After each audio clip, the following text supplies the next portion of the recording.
ভীষণ বড় একটা সংকটের মধ্য দিয়ে আমরা সবাই গেছি এবং ভয়াবহ কিছু ঘটনারও সাক্ষী হতে হয়েছে আমাদের সবাইকে। এবং সেই জায়গা থেকে আসলে মন মানসিকতার জায়গা যদি আমরা বলি, কম বেশি সবাই এফেক্টেড। শিশু কিশোরদের বিষয়টা কিন্তু আরও একটু ভিন্নভাবে, কারণ তরুণরা কিন্তু আসলে পুরো আন্দোলনটা নেতৃত্ব দিয়েছে। সেই জায়গা থেকে যদি একটু জিজ্ঞেস করি যে কি কি মানসিক স্বাস্থ্য সমস্যা আসলে হচ্ছে এবং ভবিষ্যতেও হতে পারে এই ঘটনার পরিপ্রেক্ষিতে। Thank you. মানে আমরা যদি এই এত বড় জনসংখ্যার দেশে ইয়াং পিপুলই তো বেশি বাংলাদেশে, রাইট? শিশু কিশোরদের সংখ্যাটা অনেক। তো এদের মধ্যে এমনি নর্মাল সময়ে তাদের বিভিন্ন ধরনের মানসিক স্বাস্থ্য সমস্যার বিষয় কিন্তু ছিল। হ্যাঁ, মানে এটা সব সোসাইটিতেই একটা চলমান বিষয় হিসেবে থাকে।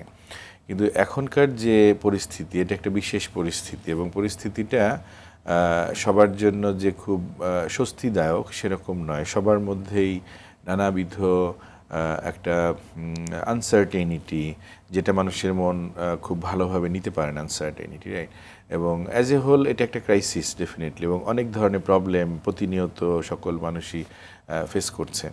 এখন বড়দের যেরকম ধরেন মেন্টাল ক্যাপাসিটি, তাদের এক্সপিরিয়েন্স সব কিছু মিলিয়ে হয়তো তারা পরিস্থিতিটাকে যেভাবে ম্যানেজ করে, শিশু কিশোরদের জন্য সেই ব্যাপারটা আরও বেশি আশঙ্কা তৈরি করে, রাইট? বা তাদের মধ্যে খারাপ লাগা তৈরি করে।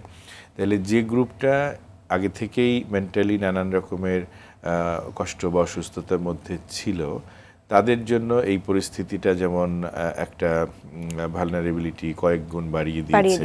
দেখা যাবে যে সেই অনেকে আছে এরকম যে সারাক্ষণ বিভিন্ন রকমের ভিডিও দেখছে, খবর দেখছে, মানে এটা তাদের মধ্যে মানে অ্যাংজাইটি বাড়িয়ে দিচ্ছে, তাদের মধ্যে হাইপার ভিজিলেন্স তৈরি হচ্ছে।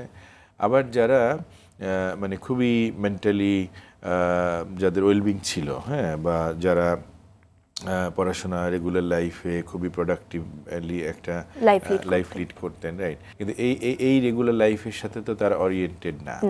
তো এরকম প্রত্যেকেই দেখা যাচ্ছে যে তাদের অ্যাজ ইউজুয়াল যে লাইফ, সেখান থেকে একটা ভিন্ন প্যাটার্নের সাথে তাদেরকে অ্যাডজাস্ট করতে হচ্ছে। এটাও তাদের জন্য একটা বাড়তি মানে স্ট্রেস তৈরি করছে। আবার তাদের পড়াশোনা কি হবে, রেগুলার লাইফটাতে মানুষ কখন ফিরতে পারবে, মানুষ কখন ছুটির দিনের মতো কাটাতে পারবে। তো নানান বিষয় নিয়ে অনেক রকমের একটা আশঙ্কা বা একটা শঙ্কা বা ধরেন একটা অনিশ্চয়তা বেসিক্যালি। তো সেই অনিশ্চয়তাগুলো আমাদের মধ্যে মেন্টাল হেলথকে ভীষণভাবে এফেক্ট করছে।